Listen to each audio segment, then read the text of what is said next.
ایران اور امریکہ کی جنگ کے بعد جو ایک اہم پیشرفت اس ہفتے ہوئی ہے وہ یہ ہے کہ متحدہ عرب امارات نے اوپیک چھوڑنے کا اعلان کر دیا ہے۔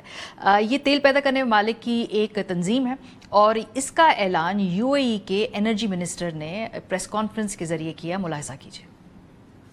Decision has been taken after a very careful and long review of our policies and strategies. We have investors who have invested in the UAE in raising our capacity that we want to reach 5 million by 2027. We believe that having the freedom to take the decision and acting as a responsible producer to do our part of balancing the market is something that we can do it better alone.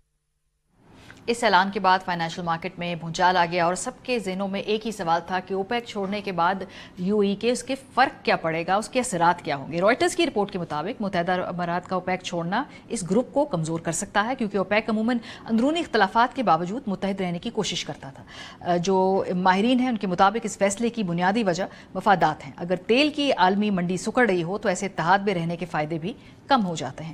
ان کے مطابق اگر کوئی cartel سکڑتی ہوئی market میں کام کرے تو اس میں رہنے کی ترغیب کم ہوتی ہے، اور اس وقت ایسا لگتا ہے کہ پہلا قدم یو اے ای نے اٹھا لیا ہے۔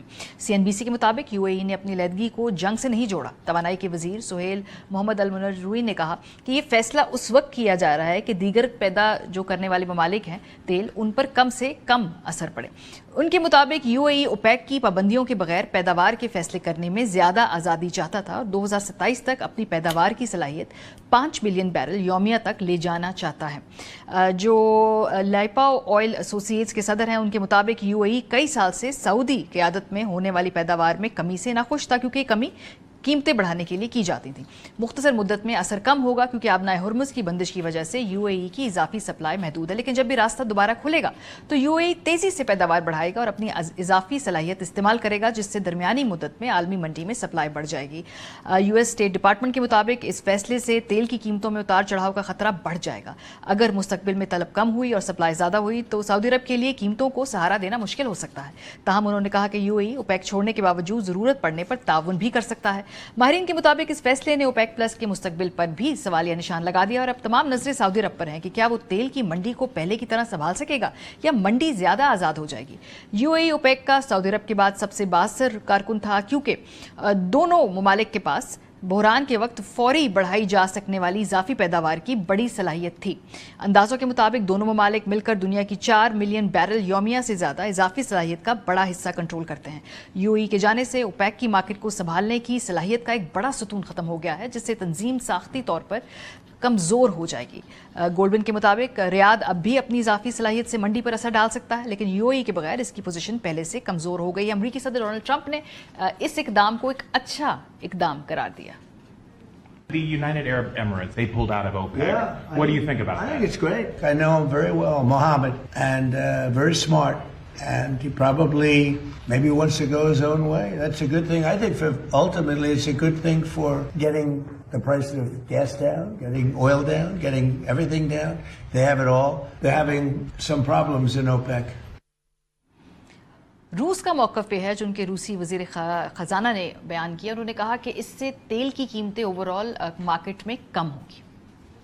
متحدہ عرب امارات اوپیک سے الگ ہو رہا ہے، اس کا کیا مطلب ہے؟ اس کا مطلب یہ ہے کہ یو اے ای اپنی پروڈکشن کیپیسٹی کے مطابق جتنا چاہے تیل پیدا کر سکے گا اور اسے مارکیٹ میں ریلیز کر سکے گا۔ اگر اوپیک ممالک اپنی پالیسیاں غیر مربوط طریقے سے چلائیں اور پروڈکشن کیپیسٹی کے مطابق یا اپنی مرضی کے مطابق جتنا چاہے تیل پیدا کریں تو کیا ہوگا؟ اس صورت میں قیمتیں لازمی طور پر نیچے آ جائیں گی۔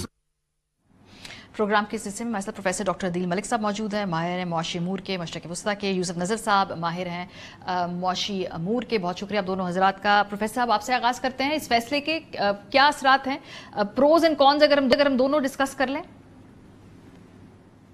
دیکھیں، یہ بہت عرصے سے ایک متحدہ عرب امارات کا مطالبہ تھا کہ وہ اس کی جو تیل کی پیداوار کی صلاحیت ہے اس سے بہت کم اس کو کوٹا ملتا ہے۔ اب ظاہر ہے اگر اس سے کم کوٹا ملتا ہے تو وہ کم پیسہ اس کی وجہ سے کما سکتے ہیں۔ تو اب لیکن یہ جو اس کی ٹائمنگ ہے نا اس وقت، وہ بہت امپورٹنٹ ہے۔ وہ اس لحاظ سے امپورٹنٹ ہے کہ جو یہ جنگ ہے اس میں ایران کی یہ کوشش ہے کہ عالمی سطح پر قیمتیں زیادہ رہیں تاکہ جنگ کی قیمت مغرب کے لیے زیادہ ہو۔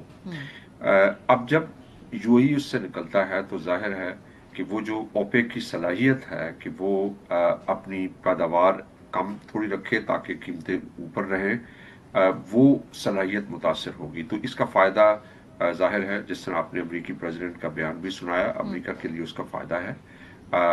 لیکن یہ ہے کہ ابھی تک میرے خیال میں سعودی عربیہ جو ہے وہ اس کی اسپیئر کیپیسٹی بہت زیادہ ہے یو اے ای کے مقابلے میں، اور ابھی تک وہ اس کو کنٹرول رکھ رہا ہے. لیکن مجھے لگتا ہے کہ جس طرح ایک ملٹی لیٹرل آرڈر تھا وہ ٹوٹا، تو اس کے بعد آپ دیکھ رہے ہیں کہ یہ مختلف طرح کے جو بلاکس ہیں ان میں بھی فریگمنٹیشن شروع ہو رہی ہے. لیکن مجھے لگتا ہے کہ بڑی حد تک یہ جو فیصلہ ہے، یہ اس کا تعلق، اس کی جو ٹائمنگ ہے وہ اس جنگ سے تعلق ہے بہت زیادہ.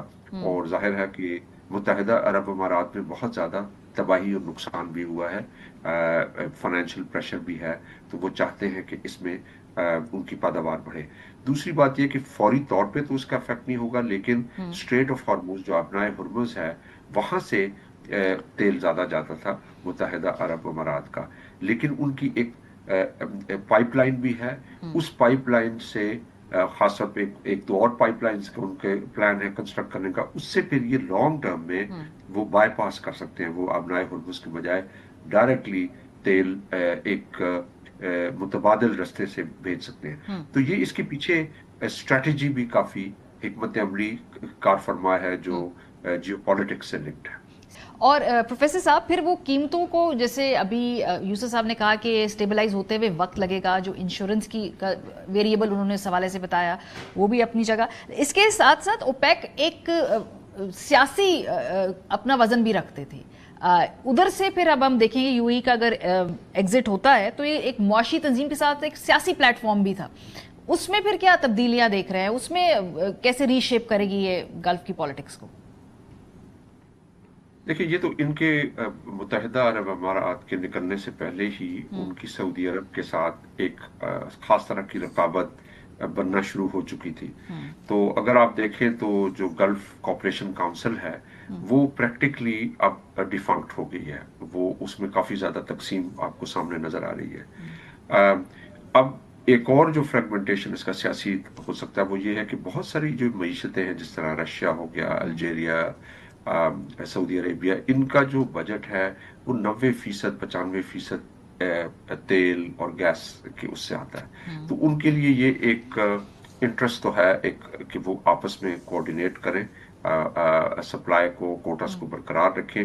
لیکن ایک مرتبہ اگر ایک ریاست چلی گئی اس سے، تو پھر یہ ایک انسینٹیو رہتا ہے کہ کوئی اور بھی تیل کا پروڈیوسر کہ جس کا یہ فائدہ ہو کہ وہ کوٹا سے زیادہ پروڈیوس کرے، تو اس کا باہر نکلنے کا چانس ہو جاتا ہے. ابھی تک تو ہمیشہ اوپیک میں یہ ہوتا تھا کہ جب بھی کوئی سعودی عربیہ کے ساتھ ڈس ایگری کرنا چاہے تو سعودی عربیہ کی ایک کیپیسٹی تھی to ramp to sort of reduce the prices so much کہ ان کے لیے پھر پرابلم ہو دوسرے جو لوگ نکلنا چاہتے ہیں. تو اب یہ ایک نئی ڈائنامکس آئیں گی، لیکن اس میں سب سے اہم بات یہ کہ ابھی تک سعودی عربیہ نے کوئی اس پہ اپنا تاثر نہیں دیا، کچھ بولا نہیں، کوئی بیان نہیں آیا اس ساری چیز کو، تو بالکل خاموشی ہے. تو اور جس طرح ابھی یوسف نظر صاحب نے بھی فرمایا کہ فوری طور پہ جو پرائسز ہیں نا ان پہ افیکٹ نہیں آئے گا، بلکہ آج کی جو بلومبرگ کی رپورٹ ہے $108 تک کی پروڈکشن تھی جو اب پہنچ چکا ہے. اور اب ایک مرتبہ جب ڈسرپٹ ہو جائے تو لیٹس سے کہ آج بھی اگر جنگ ختم ہو جائے تو اس کے واپس آتے آتے بہت زیادہ وقت لگے گا کہ وہ دوبارہ سے سپلائی واپس اس جگہ تک پہنچے، انشورنس ہو، ریفائنریز کے اوپر امپیکٹ ہے، بہت ساری پروڈکشن کیپیسٹی افیکٹ ہوئی ہے لوکلی. لیکن جو سیاسی طور پہ ہے وہ تو ظاہر ہے اب ہم ایک ایسے دور میں داخل ہو رہے ہیں کہ جہاں پہ جتنے بڑے الائنسز ہیں اور بلاکس ہیں وہ تقسیم کا شکار ہے. ایون آپ نے دیکھا ہوگا کہ برکس کی بات کی جاتی تھی، اب برکس میں بھی انڈیا کا بالکل ایک ڈفرنٹ ڈائمنشن ہے، اور جو برازیل ہے، ساؤتھ افریقہ ہے، دوسرے بڑے ممالک ہیں وہ ایک اور ڈگر پہ ہیں. اقوام متحدہ تو آپ کے سامنے ہے. تو یہ جو اوپیک ہے وہ بھی اسی کی میرے خیال میں کنٹینویشن ہے کہ ہم ایک رول بیسڈ مربوط نظام سے نکل کے مختلف دور میں داخل ہو رہے ہیں.